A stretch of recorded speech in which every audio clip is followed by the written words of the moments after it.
ह्याच आजाराला आम्ही दुसरं नाव म्हणतो सुसायडल डिसीज. एकदम लॅन्सिनेटिंग तीव्र विजेची कडकडाट जशी असते तसं दुखणं येतं. 1-2 सेकंडपासून तर 2 मिनिटांपर्यंत चालतं. चेहरा धुताना वाढतंय, तुम्हाला ब्रश करताना वाढतंय, बोलताना वाढतंय. MVDमध्ये सर्जरी केल्यानंतर जवळपास 100% नियर अबाउट 100% कायमस्वरूपीचं दुखणं जातं. जेव्हा कळलं की यांचा सुसाईडचा रिझन हा पेन होता. सर, ट्रायजेमिनल न्यूरोलजिया म्हणजे नक्की काय? ट्रायजेमिनल न्यूरॅल्जिया म्हणजे नसेचं दुखणं. लक्षणं त्याचं एकच आहे, ते आहे दुखणं. मग पेशंटला ईच अँड एव्हरी गोष्ट, धक्का जरी लावला तरी दुखतंय, चेहरा धुवायला लागला तरी दुखतंय, वारा जरी लागला आहे तरी दुखतंय. That is a neuralgia. हा आजाराचं निदान मी स्पष्टपणे सांगू इच्छेल, फक्त आणि फक्त प्रश्नावलींमध्येच होतो.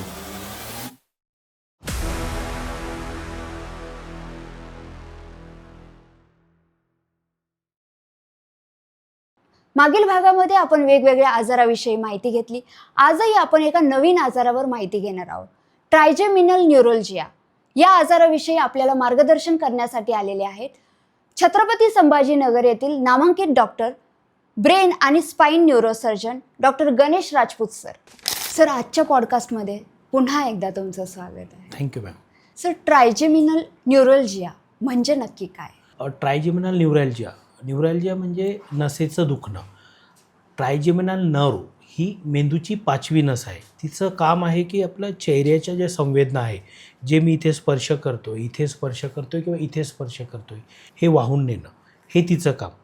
तिला ट्रायजेमिनल याच्यासाठी म्हणतात कारण की ट्राय म्हणजे 3 आणि जेमायनाय म्हणजे बहिणी. तर त्या नसेचे 3 विभाजन होतात. एक आहे तो इथे सप्लाय होतो, दुसरा इथून इकडे जातो आणि तिसरा हा येतो आहे. याचं दुखणं, ह्या नसेचं दुखणं म्हणजेच ट्रायजेमिनल न्यूरॅल्जिया. पण ह्या नसेचं दुखण्याची एक सिम्पल डेफिनेशन आहे ना, त्याच्यातच ह्या पूर्ण आजाराचं निदान आहे. एकदम लॅन्सिनेटिंग तीव्र विजेची कडकडाट जशी असते तसं दुखणं येतं. 1-2 सेकंडपासून तर 2 मिनिटांपर्यंत चालतं. इतकं तीव्र असतं की पेशंट आहे तो स्टबन होऊन जातो की इतकं सिव्हिअर दुखणं आहे आणि हळूहळू ग्रॅज्युअली कमी होतो. म्हणजे आय वूड नॉट से की पूर्ण कमी होतो, पण लॅन्सिनेटिंग विजेसारखा तीव्र पेन, जे मी तुम्हाला डिस्ट्रीब्युशन सांगितलं आहे ट्रायजेमिनलचं नाव, त्या एरियामध्ये 2 सेकंदांपासून तर 2 मिनिटांपर्यंत हा जो आहे तो आहे ट्रायजेमिनल न्यूरॅल्जिक पेन. ओके. आणि सर, याची लक्षणं कोणती कोणती आहेत? लक्षणं त्याचं एकच आहे, ते आहे दुखणं. दुखणं पण कोणतं की ज्या ट्रायजेमिनल नर्वचं डिस्ट्रीब्युशन आहे, जसं इथून मी जो बोट ठेवला आहे, इथून इथपर्यंत, इथून जातो आहे इथपर्यंत आणि इथून आहे इथपर्यंत, ह्या कोणत्याही ज्या 3 नसांचं विभाजन आहे, इथे तुम्हाला दुखणं येऊ शकतं, मध्ये दुखणं येऊ शकतं किंवा खाली दुखणं येऊ शकतं. आणि हे दुखण्याचं कॅरेक्टरिस्टिक्स आहे. जनरली आपले चेहऱ्याचे दुखणे चालूच असतात. मग ट्रायजेमिनल नर्वचं दुखणं कसं ओळखायचं?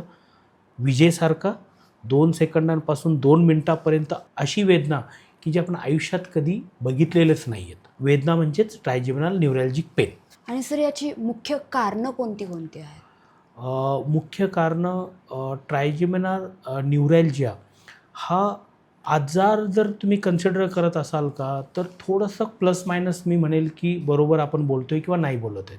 99% हा आजार नसून जी ट्रायजेमिनल नर्व आहे त्याच्यावरच आपली मेंदूचीच एक रक्तवाहिनी दाब करत असते. कंटिन्युअसली दाबत तिथे शॉर्ट सर्किट होतो. आपली विभाजन जे आहेत 99% पेशंट्सला नॉर्मल रक्तवाहिनीच दाबत असते. तुरळक 1% लोकांमध्ये कधी त्या नसेची गाठ आली, कॅन्सरची गाठ आली किंवा मेंदूच्या खोडापासून जी नस येतोय तिथे MS मल्टिपल स्क्लेरोसिस नावाचा आजार झाला तरी ट्रायजेमिनल न्यूरॅल्जिया हा उद्भवू शकतो. सर, ट्रायजेमिनल न्यूरोलजियाची ट्रीटमेंट कशा पद्धतीने चालते? बरोबर. ट्रायजेमिनल न्यूरॅल्जियाच्या ट्रीटमेंट 2 आम्ही विभाजन करतो. बट त्याच्यापूर्वी मी सांगेल की ट्रायजेमिनल न्यूरॅल्जिया होतो कसा, मेकॅनिझम काय. आपल्याला जेव्हा ती नर्व आहे तिचं काम आहे की एक सेन्सेशन वाहून नेणं आणि एका मसलला थोडं मोटार सप्लाय देणं. सेन्सेशन अनेक प्रकारचे असतात. Fine touch, cotton touch, pain sensation, cold, हे.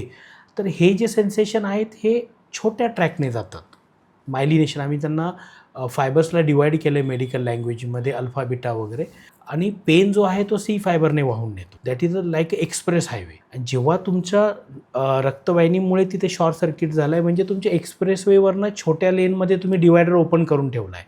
त्यामुळे सगळं काही जरी असेल, म्हणजे छोट्या लेनमधून आता मी हा बारीकसा टच लावला मला किंवा कॉटन टच झाला, हा सेन्सेशन त्याच्या ट्रॅकमधून जाण्याऐवजी तो काय करतो आहे, डिवायडर ओपन आहे, चला मोठ्या एक्सप्रेसवेने चला.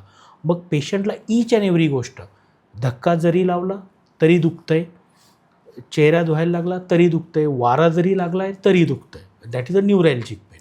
आता त्या हिशोबानेच आम्ही ट्रीटमेंट डिसाईड करतो. ट्रीटमेंटमध्ये की पहिले मेडिकल मॅनेजमध्ये स्टँडर्ड वर्ल्ड वाईड एकच गोल्ड स्टँडर्ड ड्रग आहे, कार्बामॅझेपिन नावाचं ड्रग. ते आपण देतो. की डोस पण आपण पेशंटच्या वेदनेनुसार त्यांना डिसाईड करायला सांगतो की तुम्हाला कसा डोस घ्यायचा आहे. माझ्या प्रॅक्टिसमध्ये मी सांगतो की सेडेशन येत असेल तर कमी डोस घ्या, किंवा तुम्हाला जसं पाहिजे असेल तशी त्या गोळीला मॉडिफाय करा. सेकंड ट्रीटमेंट पद्धती येते RFL आपण म्हणतो, रेडिओ फ्रिक्वेन्सी ॲब्लेशन. त्याच्यामध्ये आपण इथून एक सुई टाकून जो गँग्लिऑन आहे तिथे आपण तेवढ्याशा गँग्लिऑनला जाळून टाकतो.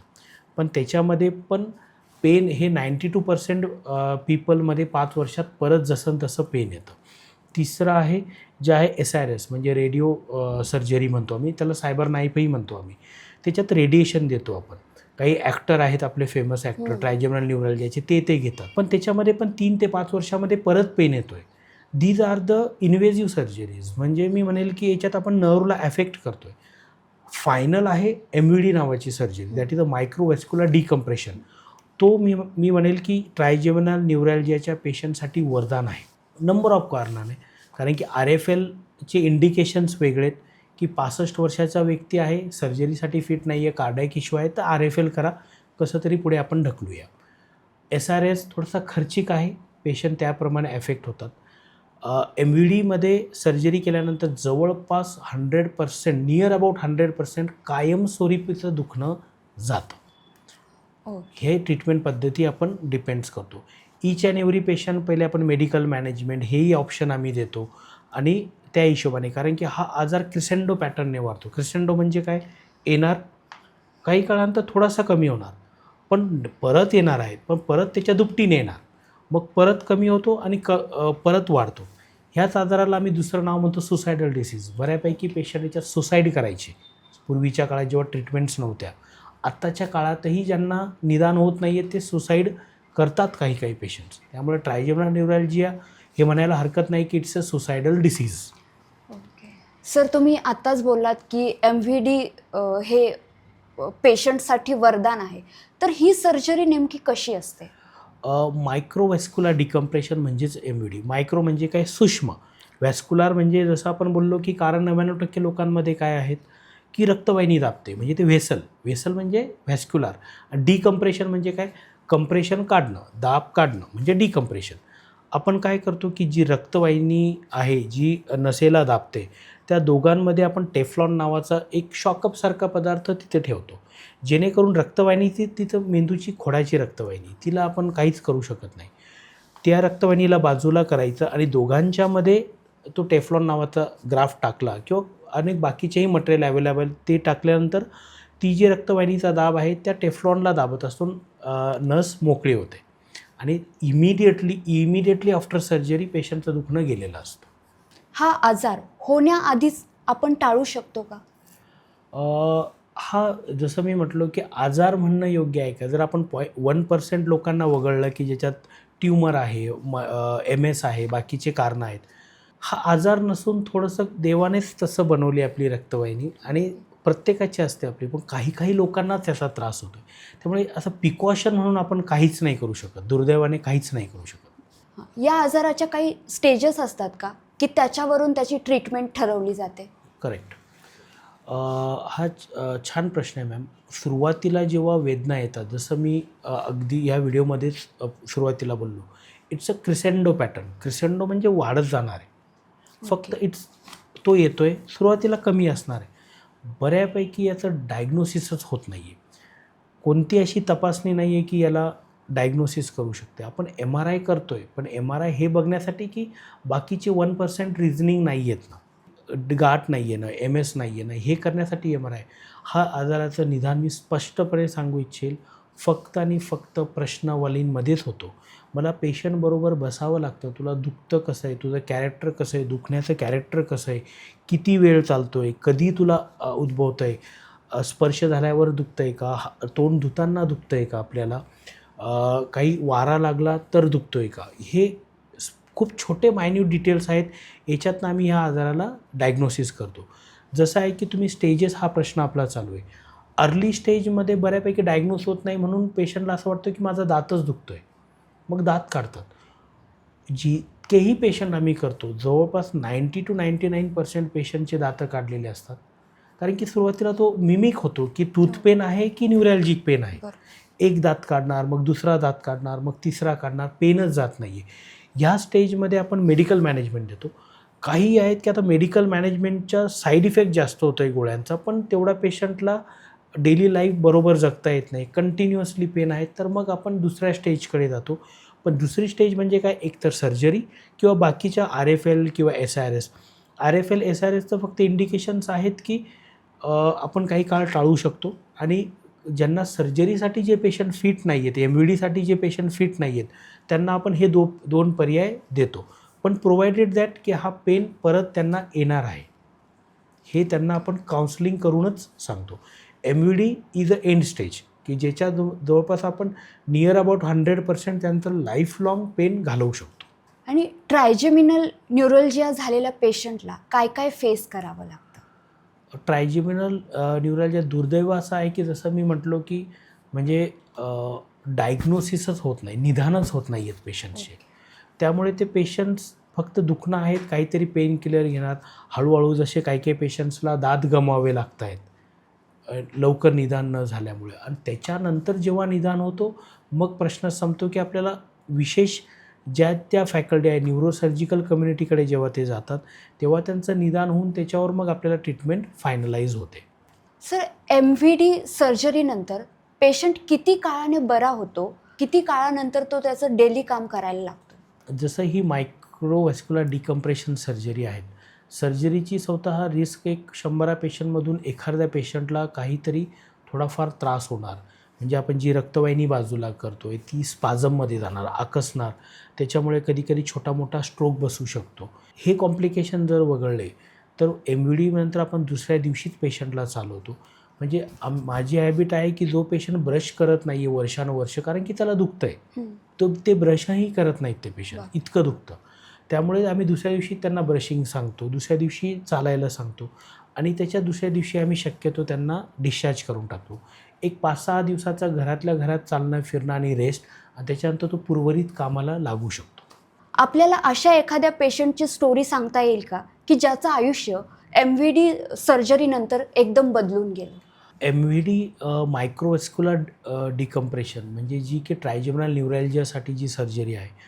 ट्रायजेमिनल न्यूरॅल्जिया पेन असं आहे की तुमचं कशातच रस राहत नाही जीवनात. सकाळी उठल्यापासून तर रात्री झोपेपर्यंत, झोपेतही हे दुखणं सतवतं. त्यामुळे प्रत्येक पेशंटला हे वरदान ठरलेलं आहे ज्यांना आम्ही सर्जरीज केल्या.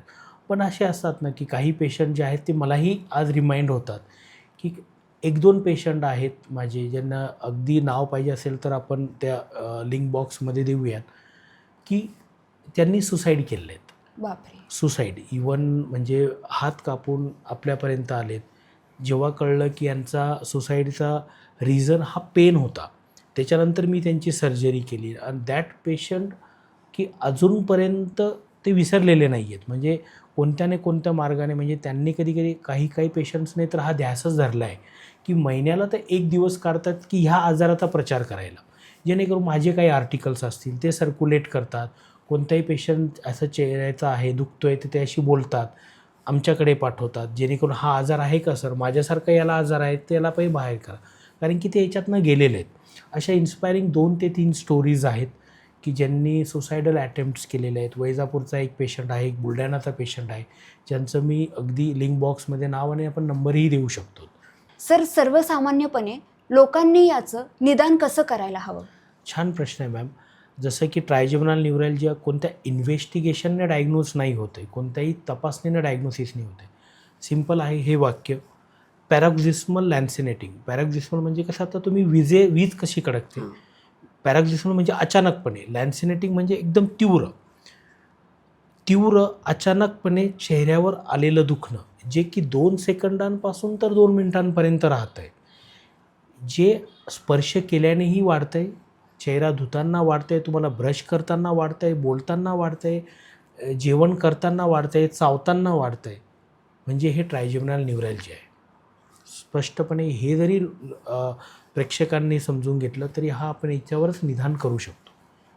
तीव्र अचानकपणे चेहऱ्यावर आलेलं दुखणं, जे की 2 सेकंदांपासून तर 2 मिनिटांपर्यंत राहतं आहे, जे स्पर्श केल्यानेही वाढतं आहे, चेहरा धुताना वाढतं आहे, तुम्हाला ब्रश करताना वाढतं आहे, बोलताना वाढतं आहे, जेवण करताना वाढतं आहे, चावताना वाढतं आहे, म्हणजे हे ट्रायजेमिनल न्यूरॅल्जिया आहे.